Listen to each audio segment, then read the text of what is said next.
여러분, 오늘은 예수님께서 부활하신 후 막달라 마리아를 제일 먼저 만나신 후에 그 시간이 바로 안식 후 첫날 새벽이었거든요.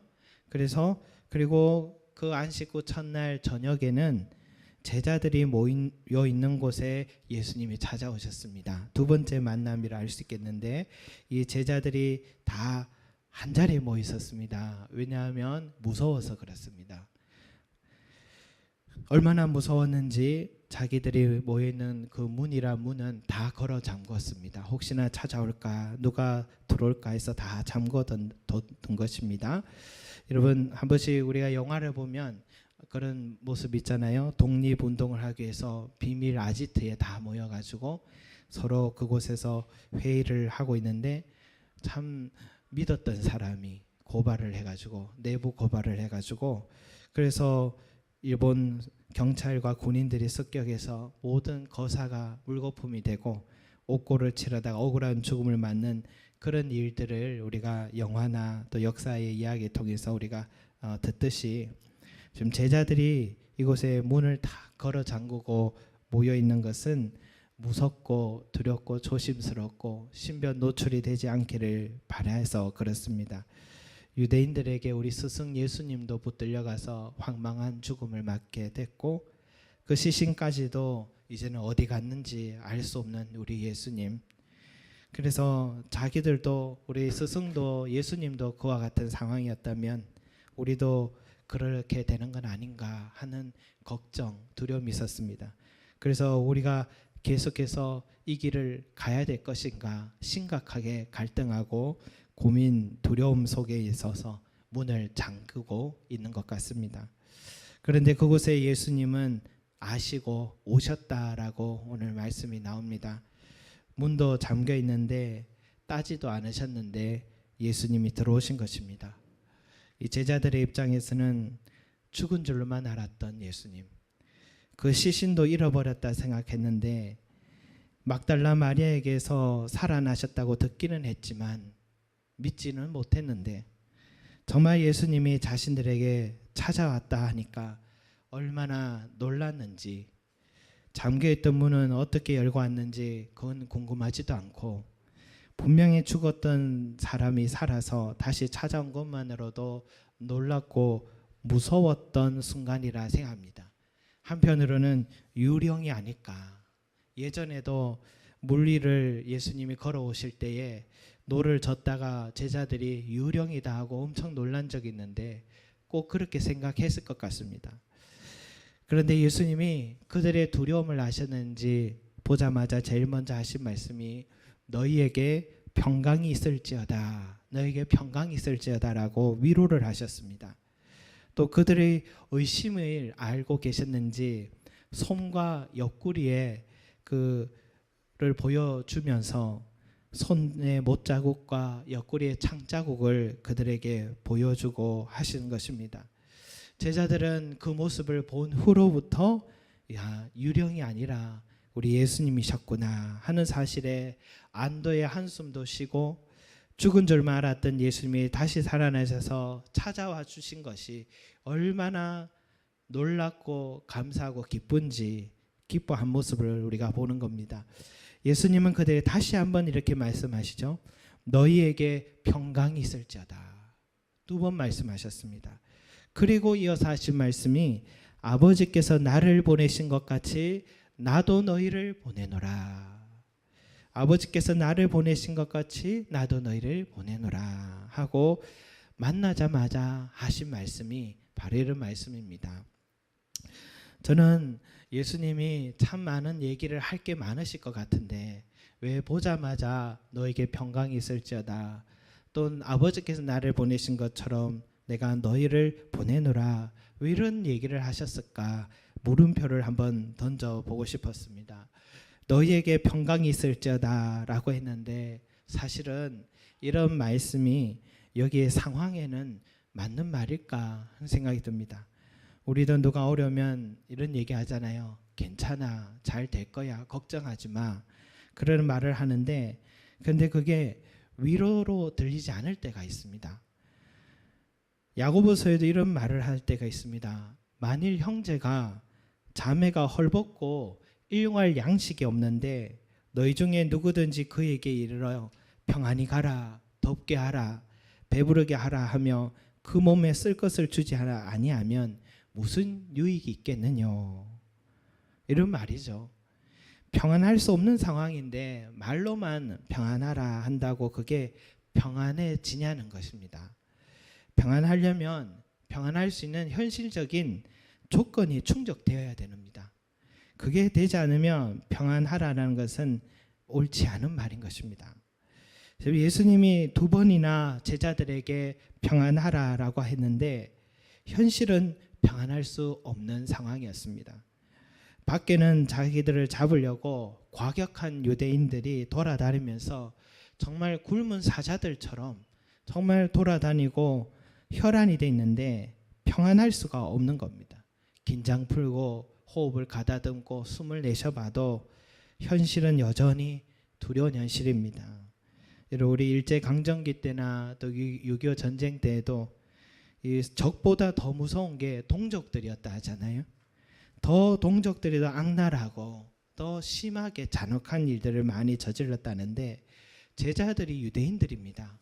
그런데 유대인들인 제자들을 더 핍박하고 죽이려고 했던 것은 무서웠던 상황이라 생각합니다. 결코 평안할 수 없는 상황입니다.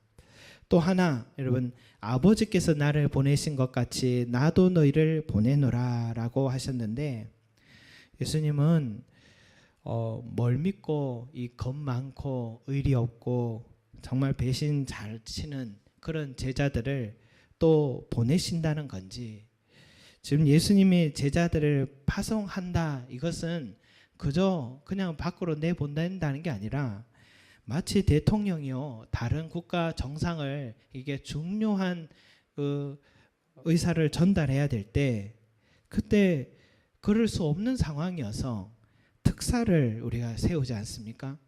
특사를 선정할 때는 정말 그 사람에 대한 조사를 많이 하잖아요. 믿을 만한 사람인가, 이 사람이 어떻게 살아왔는지 다 확인을 하는데 이제 예수님이 하늘나라에 올라가시기 전에 자신의 말과 행동들을 또 이 복음을 전달하는 특사를 골라 보내야 되는데 이 제자들이 사실 다 하나같이 자격 미달이었습니다. 자격 미달인데 그런데 이 사람들을 보낸다는 것입니다. 여러분, 우리도 살아가면서 한번 정말 의리를 접어버리거나 또 등을 돌리고 하는 사람들은 어떻게 생각합니까? 또 다시 일 못 맡기잖아요. 맡겨도 걱정이 되잖아요. 혹시나 또 그러지는 않을까 믿지 못하는 경우들이 있는데 그런데 예수님이 이 사람들을 보낸다는 것입니다.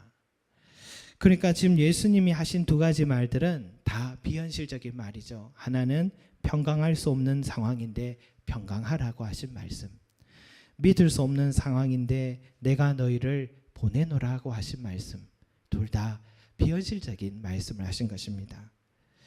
여러분, 예수님이 상황 파악을 지금 못하고 있는 것일까? 제자들이 문을 잠궜다는 것이 뭘 뜻하는지를 모르고 계셨다면 아마 예수님은 노크를 하셨을까 생각합니다. 문을 왜 잠그고 있느냐, 문 열어라, 내가 다시 돌아왔다, 큰 소리 쳤겠죠. 그런데 제자들이 숨어 있다는 것, 그 장소가 어딘지도 아시고 잠겨 있다는 것이 뭘 뜻하는지를 아셨기 때문에 예수님은 시공간을 초월하는 부활의 몸으로서 조용히 제자들의 방 안을 문을 따지도 않고 들어오신 것입니다. 여러분, 이것은 예수님도 제자들의 상황이 어떤 심정이고 어떤 상황인지를 아셨다라는 것을 말합니다. 그래서 평강이 있을지어다, 그들에게 필요한 것은 평강이 필요하다는 것을 아셨다는 것입니다. 그러니까 예수님은 제자들의 상황 파악 못한 게 아니다라는 겁니다. 또 하나는 그들이 믿을 사람인지 믿지 못할 사람인지 몰라서 또다시 기회를 주시는 것일까? 여러분, 우리도 살아가다 보니까 저도 지금까지 여러 해를 오랫동안 이렇게 교회 일을 좀 한 적이 해왔는데 목회자는 성도님들의 사이를 잘 몰라요. 그리고 성도님들은 목사님들 사이를 잘 몰라요. 서로를 잘 모릅니다. 그러나 당사자들은 서로를 잘 압니다. 서로를 압니다. 가끔 나는 그 사람에 대해 전혀 알지 못했는데 마냥 좋게만 생각을 하는데 다른 사람을 통해서 그 사람에 대해 이야기를 들으면 그런 면이 있었나 하는 놀라게도 될 때가 있습니다. 또 내가 알기로 그 사람을 가까이 하면 안 되는데 그걸 모르고 좋은 사람이라고 가까이 하는 모습을 볼 때면 그러면 그 사람을 생각해서 말을 해주고 싶은데도 해줄 수 없는 순간이 있죠. 자칫 파장이 커질까 봐 조심스러울 때가 있지 않습니까? 사람은 직접 겪어봐야 안다지만 또 다른 사람들을 통한 평가도 한번 들을 필요가 있는 것 같습니다. 왜냐하면 그 사람의 어떠함은 직접 겪은 당사자들만이 아는 부분이 분명히 있기 때문이죠. 제자들의 어떠함을 제일 잘하신 분은 당사자셨던 예수님이셨을 겁니다. 예수님이 겪은 제자의 인간됨, 충성도 누구보다 잘 아시는 분이 예수님이셨습니다. 그러면 제자들을 새로 뽑아야 될 상황입니다. 지금 그 사람들로는 절대로 이 일을 계속 진행하면 예수님의 수건 사업이 다 망하는 겁니다. 제일 끝까지 함께 하겠다 큰 소리 치는 사람일수록 제일 큰 소리로 모른다고 배신을 했기 때문에 가능하면 이 사람들은 다 보내고 새로 사람들을 뽑아서 가르쳐야 될 상황입니다. 그런데 맡기면 안 되는 사람들 또다시 믿고 세워서 아버지께서 나를 보내신 것 같이 나도 너희를 보내노라 라고 말씀하신 것입니다. 여러분 왜 그러셨을까? 왜 예수님이 우리들이 보기에 현실감 떨어지는 위로를 하시고 우리들이 보기에 믿지 못할 사람들에게 지금 일을 맡기고 계시는 것일까? 도대체 뭘 믿고 그러시는 거, 또 뭘 또 그를 근거로 하시는지 우리는 한번 생각해 보지 않을 수가 없습니다. 23절 말씀 우리 같이 한번 읽겠습니다. 23절 말씀 시작. 너희가 누구의 죄든지 사하면 사하여질 것이요 누구의 죄든지 그대로 두면 그대로 있으리라 하시니라. 아멘. 그대로 예수님께서 하신 말씀인데요. 지난번에 우리 하순옥 집사님의 친정 어머니께서 임종을 앞두고 있을 때에 하순옥 집사님의 가장 큰 숙제는 어머니께서 예수님을 영접하고 천국에 가는 바로 그 일이었죠. 그러나 현실적으로는 좀 불가능한 일이라 할 수 있습니다. 어머니 연세가 95세였고 치매가 있으셨고 불가능하다는 수술까지 해서 기력이 다 떨어지셔서 누구나 대화도 나눌 수 없으셨고 기계에 의존하지 않으면 호흡도 마음대로 할 수 없는 그런 상황이셨습니다. 그러니까 예수님을 영접한다는 것은 우리가 또렷한 의식을 가지고 입으로 시인하고 고백하는 그것이 필요하잖아요. 먼 강진에 먼저 가서 전화가 오셨는데 그날 저도 설교 준비를 하고 있을 때인데요. 어떻게 해야겠냐라고 물으시길래 집사님 꼭 목사님들만 예수님을 영접시키는 게 아닙니다. 모든 그리스도인들은 직분과 상관없이 예수님을 영접시킬 수 있습니다. 빌립 집사님 보십시오. 에티오피아 내시에게 예수님을 전하고 영접시키고 물로 세례를 주었지 않습니까? 그래서 영접 기도문을 문자로 보내드렸습니다. 참 놀라운 일은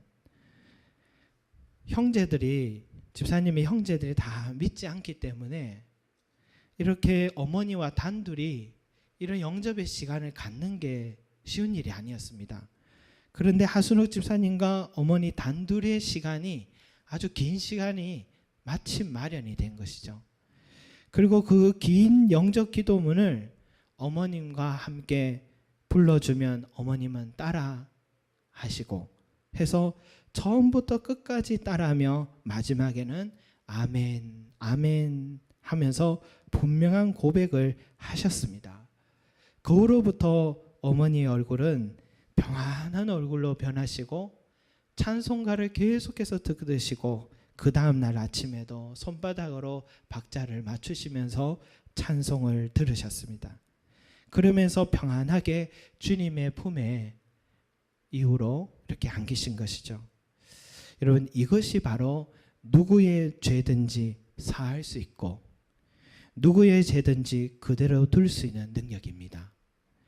어떻게 평신도 집사님이 어머니의 죄를 사하게 하셨을까? 예수님의 이름을 믿는 자는 예수님만이 하실 수 있는 죄 사함의 능력을 다 가지게 됩니다.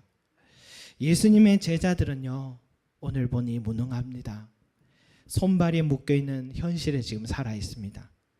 그런데 오늘 예수님을 부활의 주를 만나고 이 능력 받고부터는 걸어있는 잠긴 그 문을 박차고 밖으로 뛰쳐나갑니다. 사람들의 눈을 피하고 다니던 제자들이 사람들이 있는 곳을 향하여서 달려가기 시작합니다. 그들에게 예수님의 이름을 담대하게 전하고 그들의 죄를 사는 권세를 사용하기 시작합니다. 그래서 한 영혼마다 하나님과 끊어진 생명의 젖줄을 다시 잇는 그런 일에 앞장섰고 그 일을 하다가 옥에 또 붙들리게 되면 그곳이 기도원인 줄 알고 찬송하고 또 기도하다가 다시 주로 가면 계속해서 이 사명을 하라는 뜻인 줄 알고 그래서 생명 더 연장시켜 주셨다 믿고 더 담대하게 복음을 전했던 것입니다.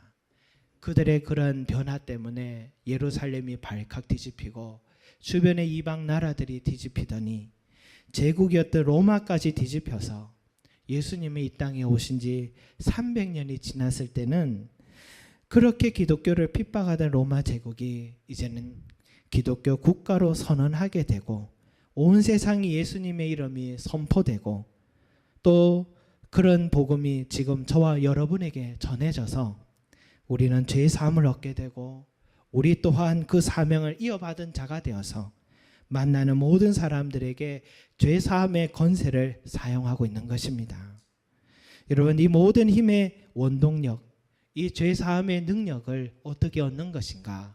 바로 성령을 받을 때입니다. 성령을 받을 때입니다. 예수님이 제자들을 바라보며 숨을 내쉬었습니다.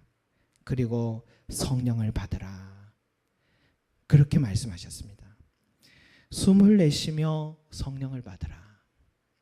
저는 예수님이 왜 숨을 내쉬었을까? 이런 생각을 예전에 많이 했습니다. 막상 제자들 보니까 한숨이 나오셨나? 한숨이 나오셨나? 이 친구들 믿고 내가 어떡할까? 걱정에 대해서 한숨이 나오셨나? 그런 생각도 했는데 예수님이 제자들 향해 숨을 내신 것은 그리고 성령을 받으라고 하신 것은 두 가지가 연결되어 있기 때문입니다. 뭘 연상케 하냐면 하나님께서 처음 세상을 만드시고 사람을 손으로 흙으로 다 직접 빚으시고는 그 생기를 코에 불어넣으셨다라는 말씀이 있죠. 그때서야 사람이 온전한 사람이 되었습니다. 여호와 하나님이 땅의 흙으로 사람을 지으시고 생기를 그 코에 불어넣으시니 사람이 생명이 되니라. 여러분, 성경학자들은 그 불어넣으신 생기, 생명이 바로 영혼이라고 말합니다. 영을 전달하는 방법, 그것은 입김과 연관이 있다는 것입니다. 불어넣는 입김과 영혼의 전달은, 영의 전달은 연관이 있는 것입니다. 지금 예수님께서 성령을 받으라 하시면서 숨을 내쉬셨다라는 것은, 그들을 향하여서 숨을 내셨다라는 것은 제자들에게 입김을 통하여서 성령을 부어주신 것입니다. 그 성령이 그들의 마음속에 임하실 때에 암담한 현실에 두려워 떨었던 그 사람들이 일어나기 시작하고, 이제는 어디로 뭘 해야 될지 알지 못했던 사람들이 소망이 생겨나기 시작하고, 해야 될 사명이 무엇인지 깨닫고, 무엇보다도 기도의 사람들이 되어서 내 속에 거하던 성령이 충만해지고 내 안에 계시던 성령이 자유롭게 일하기 시작하고 성령의 권능이 제자들을 사로잡으니까 죄사함의 권세로 많은 영혼들을 살리게 되고 육체에 병든 자들을 낫게 하고 죽음의 위협 앞에서도 담대하게 복음을 전하게 되고 심지어 죽은 자도 살리는 새로운 사람들이, 새 사람들이 된 것이었습니다. 지난주에 제가 개척한 지 처음으로 우리 다른 교회 헌신 예배 설교를 하게 됐잖아요. 그래서 긴장을 되었나 봅니다. 원고가 바뀐 이유가 그래서 그런 것 같은데요. 여러분, 헌신 예배 대상에 누군가 그때 연락을 받고 보니까 바나바 다비다 회 헌신 예배다라고 그렇게 하더라고요. 바나바 다비다, 이 사람들이 어떤 사람인가 성경에서 살펴보니까 둘 다 대단한 평신도더라고요. 둘 다 대단한 평신도였습니다. 웬만한 사역자들보다 훨씬 뛰어난 사람들이었습니다. 헌신, 이웃사랑, 이 삶에 있어서 정말 탁월했습니다. 그런데 둘 다 특징은 뭐냐면 둘 다 성령의 사람들이었습니다. 바나바는요, 성령님께서 직접 안디옥 교회에서 선교사를 뽑는데 바나바와 사울, 지금 알기로는 바울입니다. 바나바와 바울을 뽑았습니다. 근데 성령이 뭐라고 하냐면 바나바와 바울을 세우라. 성령의 음성이 그랬습니다. 여러분, 우리는 바울이 더 유명한 줄 아는데 성령은 바나바 이름을 먼저 불렀습니다. 그만큼 성령이 인정하는 사람이었고, 그리고 다비다는 어떤 사람이었느냐, 이 다비다라는 여인도 성경에서 유일하게 여제자라는 이름이 붙었던 사람입니다. 어느 누구도 여제자라는 명칭이 붙은 자가 없는데 이 사람이 여제자로 불렸던 사람입니다. 그러니까 바나바와 다비다가 얼마나 성령 충만했던 사람인지 자기의 땅을 팔아서 가난한 자들에게 나눠주라고 하고, 어려운 가부들에게 자기가 손수 지은 옷들을, 귀한 옷을 선물로 해주고, 정말 그런 헌신들을 했더라고요. 그런데 가만히 보니까 그 사람이 성품이, 인간됨이 탁월해서만이 아니라 그걸로 설명할 수 있는 게 아니고 그 사람들이 바로 성령에 충만했기 때문에 이러한 삶을 살았다라는 것, 성령 충만했기에 헌신하고 사랑하고 나눌 수 있었다라는 것을 알게 되었습니다. 사랑하는 성도 여러분, 저와 여러분들도 우리에게 가장 필요한 것은 성령의 충만함인 줄 믿습니다. 성령의 충만하면요, 지금 도무지 웃을 수 없는 상황인데 내 마음에 평안하고 기쁨이 넘칩니다.